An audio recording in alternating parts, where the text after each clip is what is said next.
salaamaaleykum Bachir Fofana naa def Fofana naka yi tey baa yaa ngi ci jàmm naka njaboot baa kenn woppul naka école yaa ngi ci njàng mi waaw góor Bachir am nga 2 minutes tata am nga wallaay agi merci beaucoup boo gisee lu tax ma laaj la ndax naka école ndax man je peux pas croire que yow njëkk ko di jàng ba tey pour man gone nga kuy jàng yaa ngi continuer dem école ndax tollagoo ci phase professionnalisation Bachir def nga émission de iftar wax lu la neex génn di wax ne lu tax ñu jël ministre de l'intérieur jox ko suñ mbokk chrétien bu am ngëm-ngëm alors que réew mi ay musulman fi ëpp naa gam ak daan imaginer màggal Tuubaa jot wala gàmmu et cetera muy ay propos yu déplacé yoo xam ne ci nii Bachir je pense que dina la topp lu yàgg sax nag Bachir duma la ko jàppee parce que yow laa njëkk gis ci Sénégal ngay wax ci Cheikh Tidiane Dièye ci bulletin yi nga xam ne imprimé na ko ak dellu ginnaaw gi mu dellu ci candidature am nga commencé say propos ak je connais Cheikh Tidiane Dièye ñoo bokkoon primaire waa Casamance la bu leen sant bi nax yow laa njëkk gis nga commencé ba analyse bu jëm ci wàllum ay bulletin nga commencé par loolu pour wan Sénégal yi nag ne à quel point nga ñàkk bopp nga xeebu ba pare nga nekk ko raciste non imagine ngay wax ci ay bulletin ak imprimé nit ki dellu ginnaaw ci candidature nga commencé say propos par waa Casamance la ñoo bokkoon école primaire nanga ma ki nanga bu leen sant bi nax imagine fi ngay yóbbu Sénégalais yi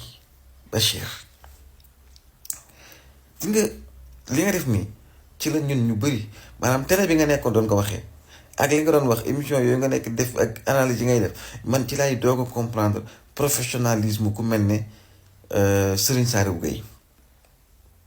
da ngay xam ne kii il est professionnel même bu fekkee ne seen télé bi mu nekk dafa am benn ligne bu muy suivre am ñenn ñu muy politigal am ñenn ñu muy défendre da ngay gis ne moom ñooñu loolu ñuy def noonu duñ ko yóbbaale ci ay propos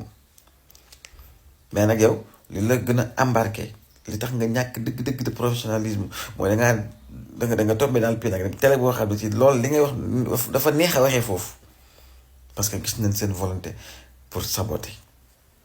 gis nañ li xew pour ñu nekk rek di gàkkal di génne lépp lu négatif ci Sénégal en ce moment lépp lu négatif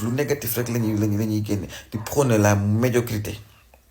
à travers le plateau dinaa ci ñëw gis nañ ne Ibou Fall fa lay toog di waxee lu ko neex ay buñ sampee golo nangam ak nangam bien vrai que moi j'aime bien Ibou Fall ak ni muy waxee ci état ak les institutions et tout mais quand il s'agit de saboter moom amu ci limite et c'est exactement ce qui se passe ci seen plateau yi am foofu noonu waaye Bachir je pense que vous ne comprenez pas yéen da ngeen a mais am na fu ngeen dafa am level bu ngeen nekk te boobu ñun romb nañ ko ñu Sénégal et ça vous êtes vous en 1927 ou 24 quelque chose comme ça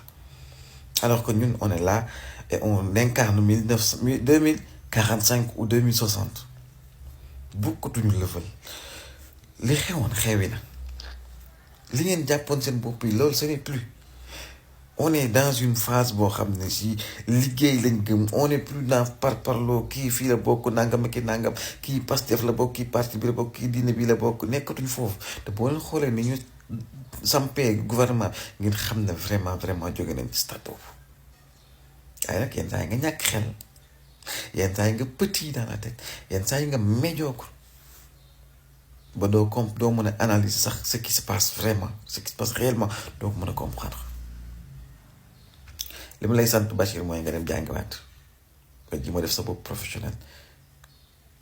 on apprend à être un professionnel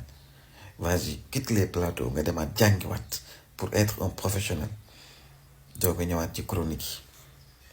voilà c'est ça que je vous donne comme conseil wallaay Bachir Fofana moo xaram rek